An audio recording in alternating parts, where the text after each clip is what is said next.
So this is segment 2 of our video lesson, which is partnership part 5.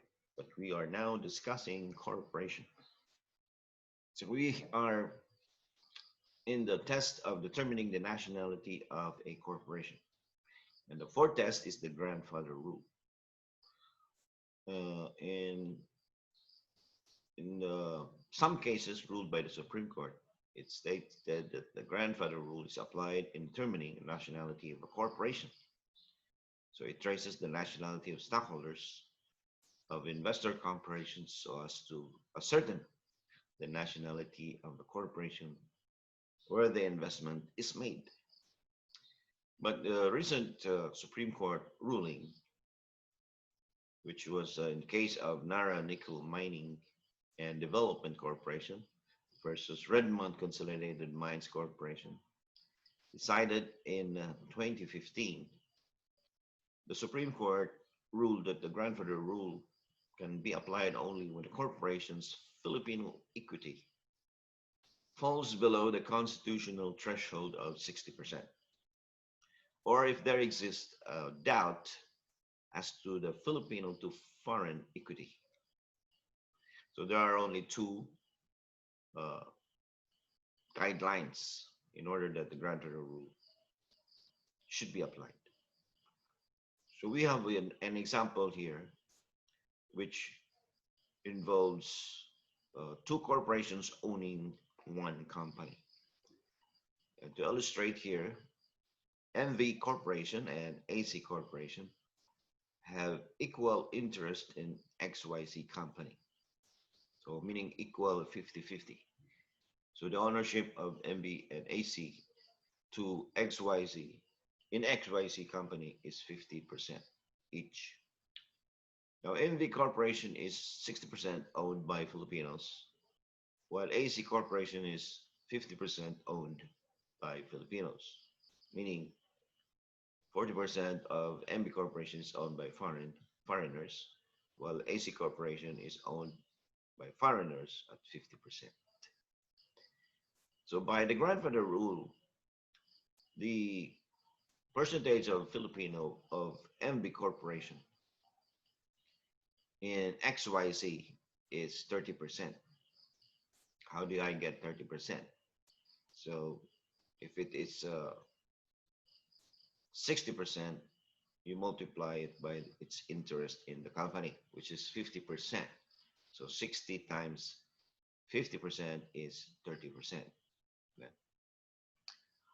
On the other hand, the interest of the Filipino interest in XYZ company for the interest of AC Corporation is only 25%. How is that computed? So if the AC company is 50% owned by Filipinos and it owns 50% of XYZ, so you multiply 50% times 50%. So you get 25%.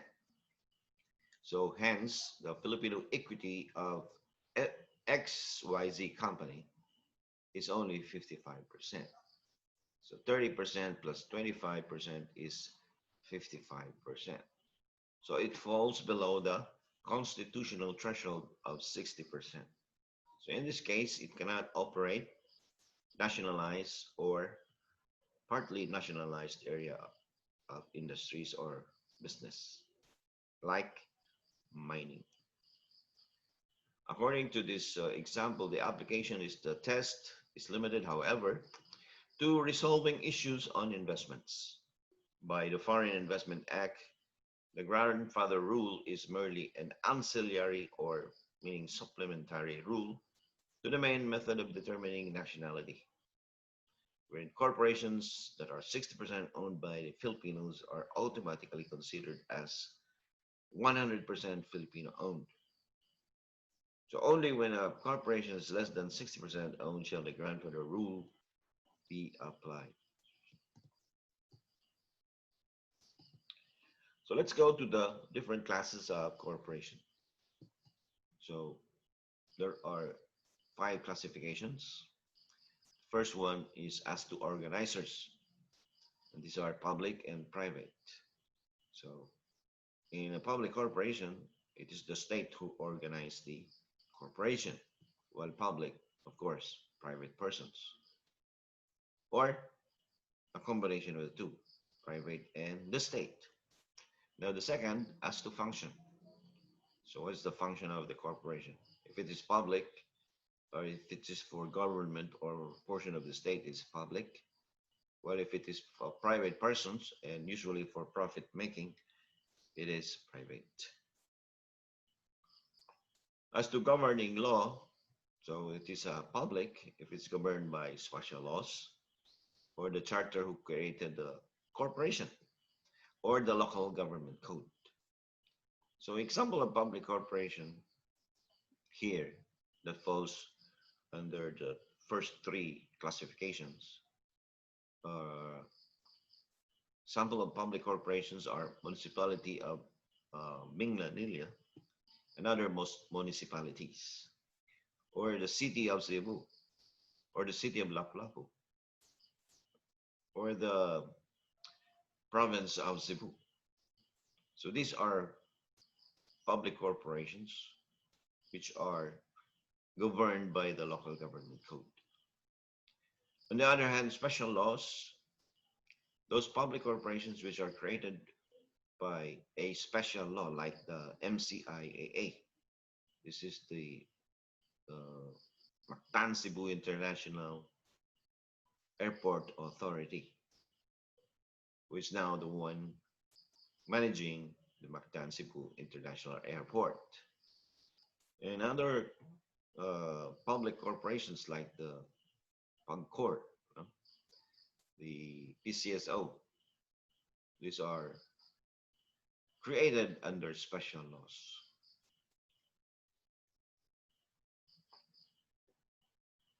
If it is a private corporation, so this is governed by the Corporation Code, which we are now discussing. This is Republic Act 11232. Now, as to legal status, a corporation could be de jure or de facto. A de jure corporation is one which is organized in accordance with the requirements of the law or the statute. Just like a partnership. A de jure partnership is one created by fulfilling all the requirements of the law. While a de facto is a corporation only exists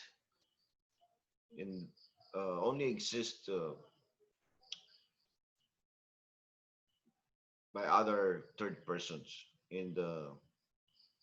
because there exists a flaw or irregularity in the corporation. But against the state, this de facto corporation really does not exist. So only exist in the eyes of creditors. So as to number 5, as to existence of stocks, there are two, stock and non-stock. So a stock corporation is one which has a capital stock, and the capital stock is divided into shares, and it is authorized to distribute the shares to investors or to holders. Then once they have profit or surplus, these investors or shareholders are entitled for share of dividends or allotments of the surplus profits. On the other hand, non-stock corporations are those which are for non-profit and does not issue stocks, and of course does not distribute dividends to their members. So non-stock are for non-profit organizations or corporations. Now let's go to this differentiate de facto from de jure from a de facto corporation. A de jure corporation, again, is one strictly created or substantially in conformity with the statutory requirements for incorporation, while de facto actually exists for all practical purposes as a corporation, but which has no legal right to corporate existence as against the state. So it only exists to certain persons like creditors, because once this de facto corporation engages in legal obligation, na na siya ay utang, then it cannot escape liability by stating that we are a de facto corporation. So in the eyes of the creditors, this corporation still exists. So the second distinction, the de jure corporation is the right to exist of the de jure corporation cannot be successfully attacked even in a direct proceeding by a state.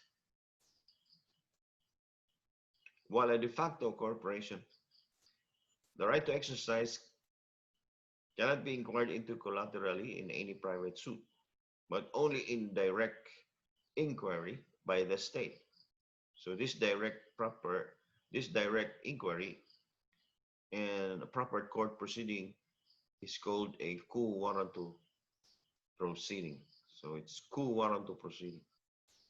It's the same proceeding that eliminated or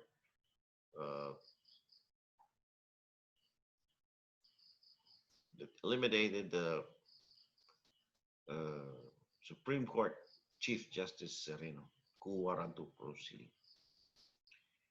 Okay, let's distinguish now the corporation from partnership. There are actually 6 distinctions here.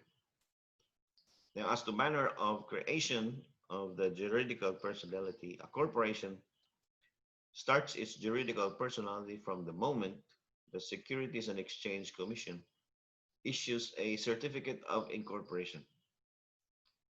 But in any other case, like special charters, like public corporation, the passage of the law or the charter creates its juridical personality. On the other hand, partnership's juridical personality is created the moment partners agree to form a partnership.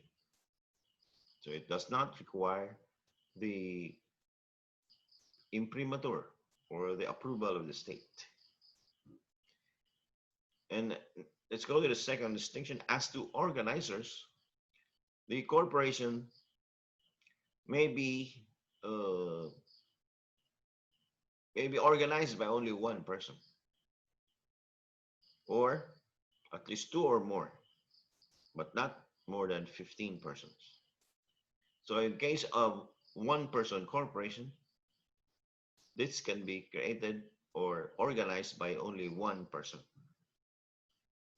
But if it is a regular corporation, at least 2 or more, but not more than 15 persons, either natural or juridical. So natural meaning human being, juridical persons meaning partnership or corporations. So partnership or corporations now can organize in order to form. They can organize themselves in order to form a new corporation. Before, only natural persons are allowed. This has been a new revision now. While in partnership, the organizers should be at least 2 persons or more, and only natural persons. So only natural persons, human beings. The third distinction is as to powers. So the power of the corporation is restricted due to its limited personality, meaning only the powers which are included in the articles of incorporation or which are allowed by the law. While in partnership, it is subject to the agreement of the partners. So the fourth distinction is as to authority of those who compose the organization. Now, as the corporations, the stockholders, who are the shareholders, they have no power, or they have they are not agents or managers of the corporation in the absence of express authority. But in case of partnership, if there is no authority as to who will govern or who will be agents or managers, then all partners in a partnership can be the manager or the agents of the corporation, the partnership. This is under the doctrine of mutual agency. Another distinction is the transfer of interest. In corporation, the shareholders or stockholders can freely transfer their interest to another person without the consent of other shareholders. But in partnership, the partners cannot freely transfer their interest to another person. It requires the consent of the other partners. And last distinction is about succession.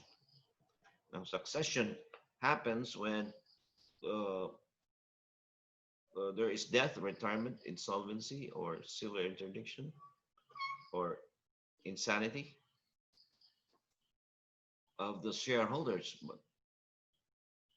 So in case of corporation, when a stockholder or shareholder dies, retires, declared insolvent, or is insane, the corporation continues its life because that person who is dead can be replaced or succeeded by another person. Could be his heirs, assignees, or transferees. Yeah.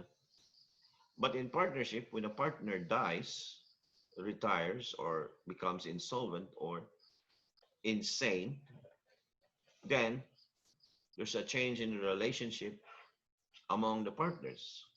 Therefore, the partnership is dissolved. It cannot continue its existence.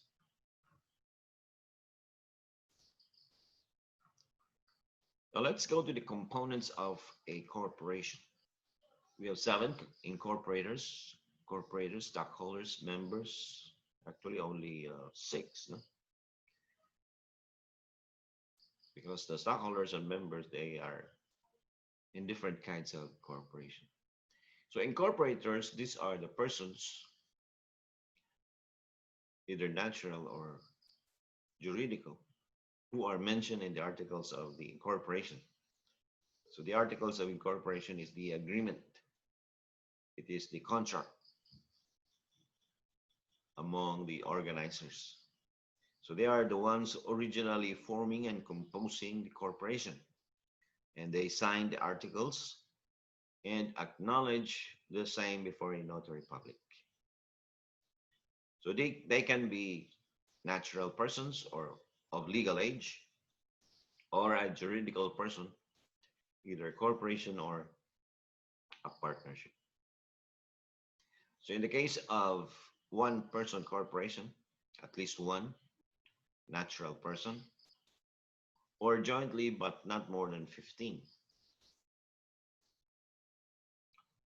And each must own or subscribe to at least one share, the incorporators. Number 2, the corporators. So these are the shareholders or the stockholders or the members of a corporation of a non-stock, including the incorporators who are still stockholders. So incorporators could be corporators, no? But corporators could not be incorporators.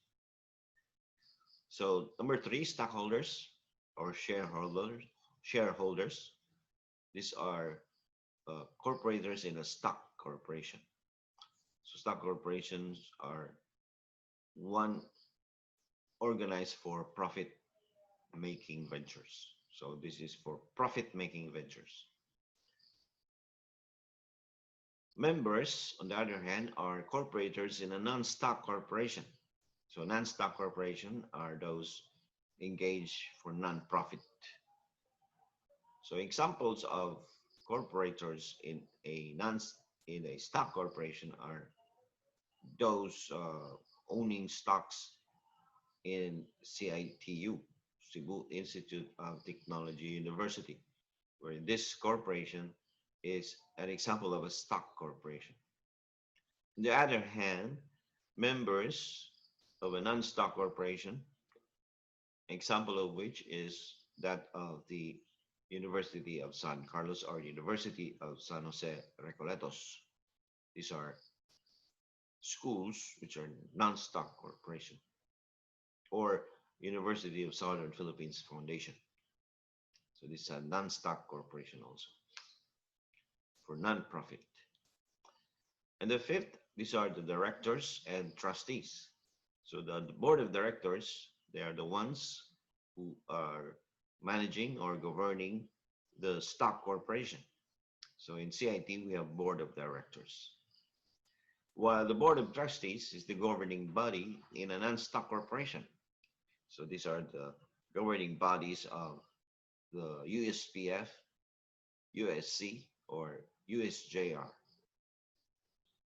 So corporate officers, number 6, they are the officers who are identified as such in the corporation code and the articles of corporation or the bylaws of the corporation. So if the bylaw states that they should have a president, so president is an officer. President, the vice president, the treasurer, the secretary. They could have sergeant at arms. So it depends on the organizers. Then we have promoter. A promoter is a self-constituted organizer who finds an enterprise or a venture and helps to attract investors, forms a corporation and launches it in business, all with a view to promotion of profits, promote profits.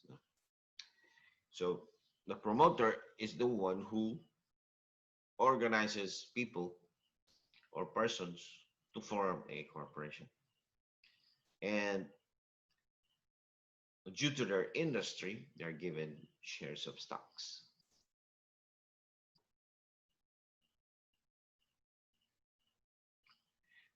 Talking about shares of stocks, there are different kinds of stocks: common shares, founder shares, preferred shares, redeemable shares, and treasury shares.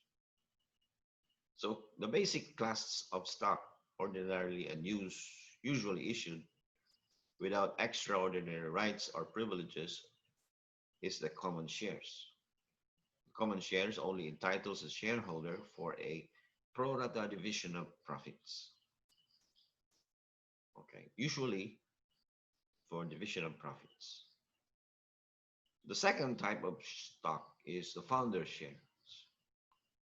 These are given to the incorporators who founded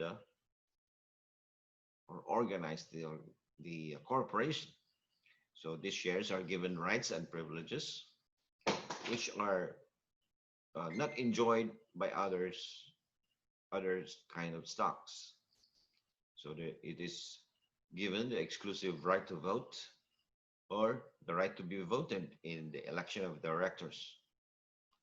But this kind of right should not exceed 5 years from the time of its creation, meaning the time of creation of the corporation. So in this time period, in this 5-year period, the common shares are deprived from their voting rights. So they cannot vote at this time, only the founders' shares. Now, the third kind of shares of stock are preferred shares. These are issued only with par value. Par value is the value that is stated in the certificate of stock, and given preference in distribution of assets in liquidation and in payment of dividends and other preferences stated in the articles of incorporation, but does not have any voting right. So a preferred share cannot vote. Just like a redeemable share, it cannot vote also, but it does. So this should be expressly stated in the article. If it is not, then it cannot be sold. It cannot exist, the redeemable shares. No? So how do we purchase? Taken up upon expiration of period of said shares, purchase whether or not there is unrestricted retained earnings. So meaning it can be purchased or taken again by the issuing corporation. So redeem. So the corporation issues it, then redeems it, meaning buys it again. And this kind of stock does not have a voting right. Last kind of stocks are the treasury stocks. So these are stocks which are previously issued, and issued meaning issued by the corporation to a buyer, to an investor, then fully paid by the investor, but reacquired by the corporation. And the reacquisition could be by way of purchase, donation, and other kinds of method. So this does not entitle to vote, and there's no dividends, or no dividend could be declared thereon, as the corporations cannot declare dividends to itself.